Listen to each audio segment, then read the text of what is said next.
Shihan குசைனி அவர்களோட தற்போதைய நிலை என்ன அப்படிங்கிறத பத்தியும், அடுத்து அவருக்கு எப்படி இருக்கும் அப்படிங்கிறத பத்தியும் மருத்துவர்கள் அறிக்கை ஒண்ணு வெளியிட்டிருக்காங்க.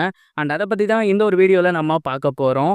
பிரபல கராத்தே மாஸ்டரான சிகன் ஹுசைனி அவர்கள் சமீபத்துல உடல்நலக்குறைவு காரணமா ஹாஸ்பிட்டல்ல அட்மிட் ஆகியிருந்தாரு. அவருக்கு பிளட் கேன்சர் அப்படிங்கிறது கண்டறியப்பட்டிருந்துச்சு. தொடர்ந்து அவருக்கு சிகிச்சை போய்க்கிட்டு இருக்கு. இந்த ஒரு நிலையில இன்னைக்கு காலையில பார்த்தீங்கன்னா, அவர ஐசியூல மாத்தியிருக்காங்க.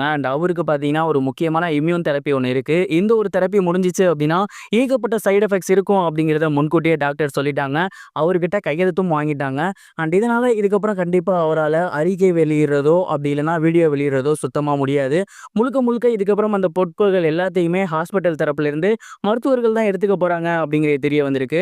இதற்கு முன்னாடியே என்னை யாரும் பார்க்க வர வேணாம் அப்படிங்கிற மாதிரி சிகன் ஹுசைனி அவர்கள் சொல்லியிருந்தாரு.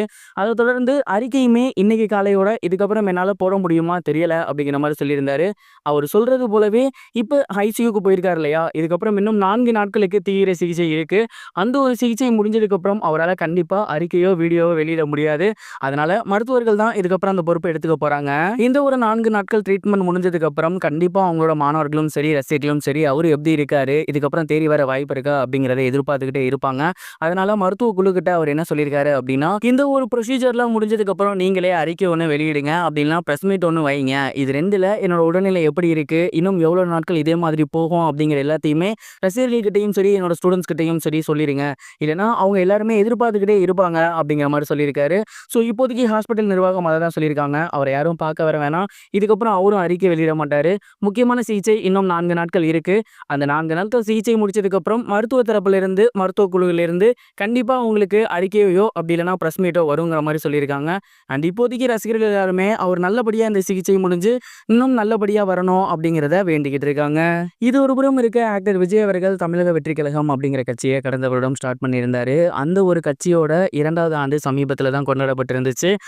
அவரு கடைசி படமான ஜனநாயகன் படத்தை முடிச்சதுக்கப்புறம் முழு நேர அரசியல் வரேன் அப்படிங்கிற மாதிரி சொல்லியிருந்தார் இல்லையா, அது கூடிய சீக்கிரத்தில் நடக்க போகுது அப்படிங்கிறது தெரிய வந்திருக்கு. ஜனநாயகன் படம் கூடிய சீக்கிரம் முடிய போகுதாமா. கரெக்டாக சொல்லணும் அப்படின்னா இன்னும் ஒரு 25 நாட்கள் அவருக்கு படத்தோட வேலைகள் இருக்கு. அந்த படத்தோட வேலைகள் முடிச்சதுக்கப்புறம் விஜய் அவர்கள் முழு நேர அரசியல் பண்ண போறாரு, படங்களை விட்டுட்டு. ஸோ இதன் மூலயமா அவர் தமிழ்நாடு முழுக்க சுற்றுப்பயணம் மேற்கொள்ள போறாரு. ஏற்கனவே இந்த மாதிரியான அறிவிப்பு வந்ததுக்கப்புறம் அவருக்கு ஒரு சில த்ரெட்டனிங்ஸ் வந்துருந்துச்சு. அதனால Z+ பாதுகாப்பு கேட்டிருந்தாரு. ஆனால் அவருக்கு ஒய் பிரிவு பாதுகாப்பு கொடுக்கப்பட்டிருக்கு. இந்த ஒரு நிலையில இதுக்கப்புறம் முழுக்க முழுக்க அவர் முழு நேர அரசியல் தான் பண்ண போறாரு. தமிழகம் முழுக்க சுற்றுப்பயணம் மேற்கொள்ள போறாரு அப்படிங்கிறது தெரிய வந்திருக்கு. தளபதி விஜய் அவர்களோட கடைசி படம் ஜனநாயகன் அப்படிங்கிறது உண்மையிலேயே சொல்றதுக்கு மிக கஷ்டமான ஒன்றா தான் இருக்கு.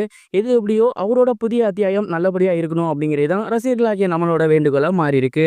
இதுவரைக்கும் கனெக்டிங் டிவிக்கு சப்ஸ்கிரைப் பண்ணனா மறக்காம சப்ஸ்கிரைப் பண்ணிக்கங்க.